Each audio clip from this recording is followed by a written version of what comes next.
I'm just running the camera now because I've got an experiment to do. It's March 1st, 2017. I've been online a lot and kind of advocating for putting cranks in bearings with tools rather than heat and cold and all that stuff. So I'm not getting great response. And there's a lot of resistance to it because it's so easy to use the heat and the cold and whatnot. And because you have to make tools to do this other method.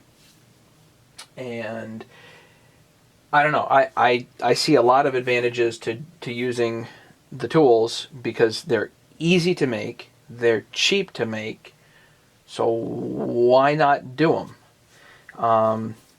Why not have everything done in a much more controlled manner without having to heat and cool things? And so I'm sitting here thinking, I was thinking, if I can use tooling to pull a crank through a bearing, why can't I use tooling to install cranks? I mean, I was just online and I was like, you know what, I'd probably use the heat and the cold just to get the bearings installed, but maybe I don't need to do that. Can I do it cheap? Can I get that in there cheap? I mean, this is an old bearing, and this is a junk case. It actually happens to be a 262XP, but this is an old bearing, and it does not slide in. We're at room temperature here. A little chilly, actually. So we're at room temperature, and what if I could get that bearing seated easily? What if I could do it? So I made this little apparatus up. It's just a couple of nuts on some threaded rod and a washer, and the nuts are tightened to one another. And the only reason I did it that way is because I want to stick the impact on this. Not that you have to, but just figured I'd do that, just to make it easy. And a couple of washers. I used a couple of big washers here, and you got to make sure that they do sit down flush and fit, which they do. So that's good. The bearing has to be pretty level to start, but it does not want to go down. This is a junk bearing, junk case, keep in mind, but this is my first try. This is the first go at it here. I'm gonna put this on through. A little bit of grease, a couple of washers, and get this nut on. 3/4 socket. So let's just going to hold this. Obviously I made this threaded rod a little bit too big. So let's hit it with the impact, see if it goes. Done.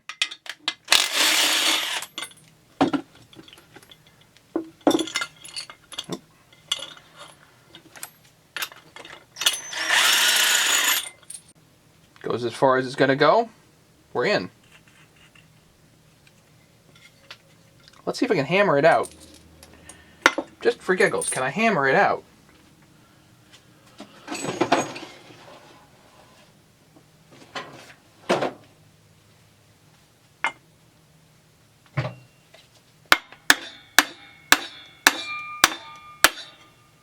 Yep. Took quite a bit. Let's see if it'll go back in.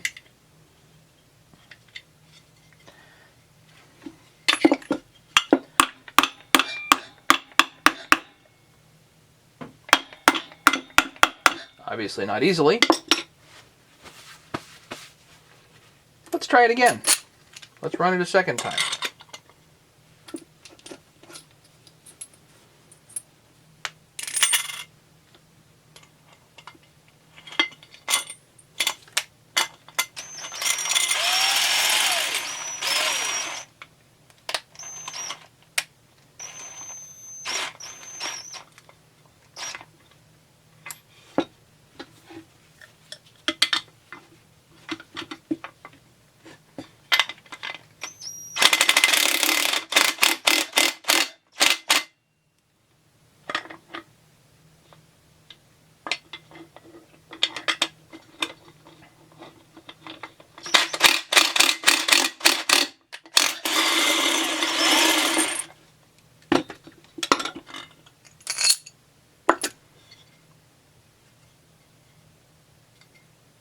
So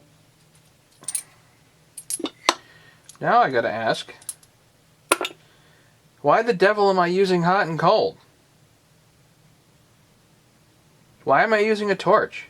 Why am I using a heat gun? Why do I have to go out and buy a heat gun? I don't.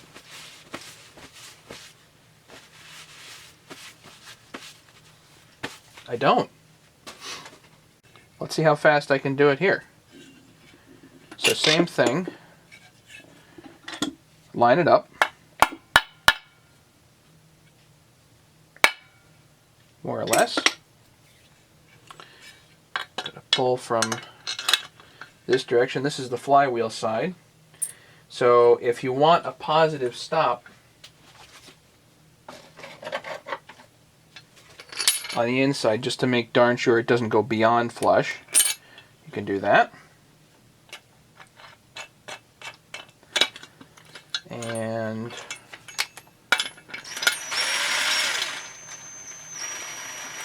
just going to cinch that on up.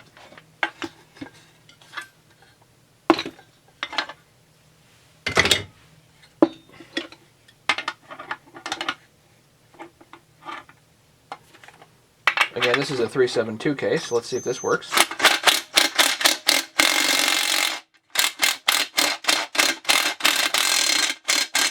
You can hear the sound change in the impact.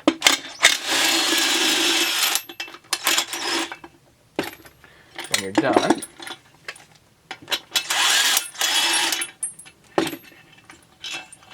you probably don't need all these washers. I just did it for giggles.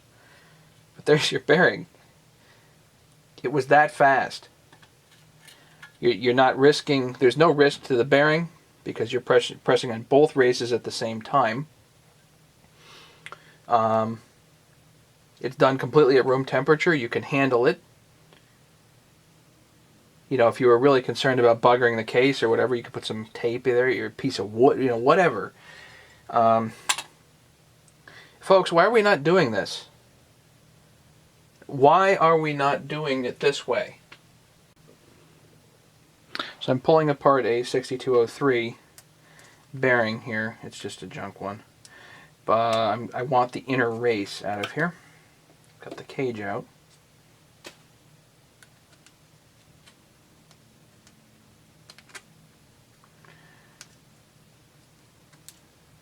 I always wondered how the bearings were made.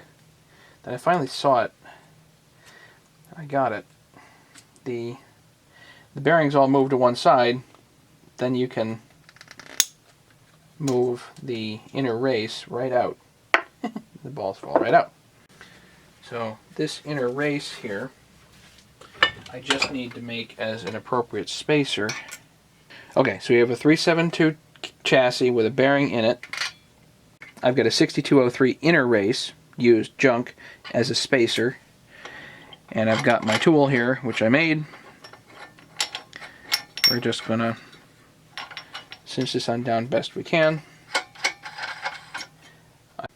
I've got the crank and the vise just to hold it. And now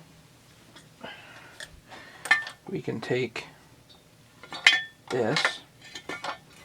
You have to forgive me, that inner bearing there is loose. This is a junk case. The bearing itself is loose, but just to illustrate how this would go.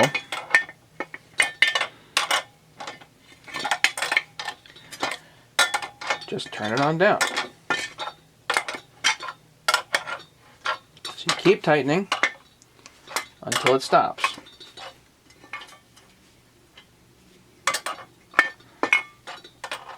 Again, the outer race is loose, not the inner race. The outer race is loose because this is a junk case and the bearing itself did spin in the case.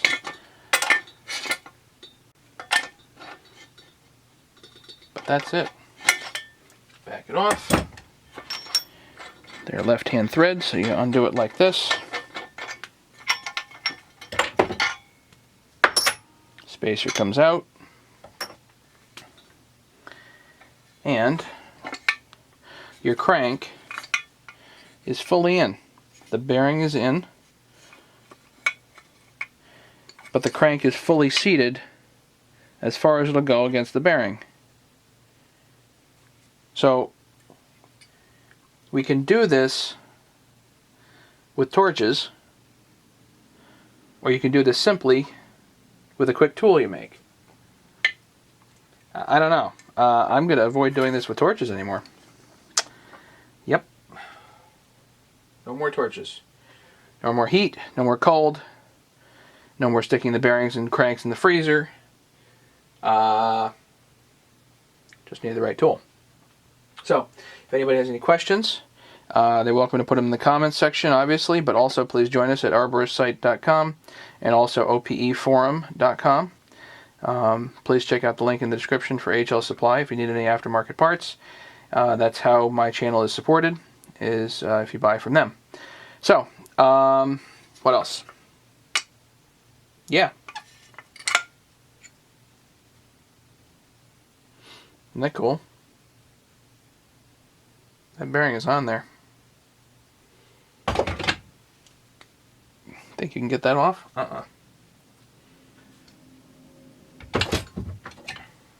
Just need the right tool. Not hard to make. Some threaded rod, people. Come on. This piece of threaded rod and some washers and some nuts is probably like $1 at Tractor Supply. I mean, this stuff is sold by the pound, $2.99 a pound. So you just throw all this stuff in a bucket. I mean, it's just not that expensive. So this Tractor Supply is only a couple of bucks. The threaded rod, you got to buy in whatever length you want, but this is just 1/2-inch threaded rod. The nuts, washers, they're sold by the pound, so get a bunch. The bigger washers, you might want to have an assortment of them. These are like fender washers or something like that. I think I got these at Lowe's. But we're not talking about big money here. This is a very simple tool, and no more torch. Get rid of the torch.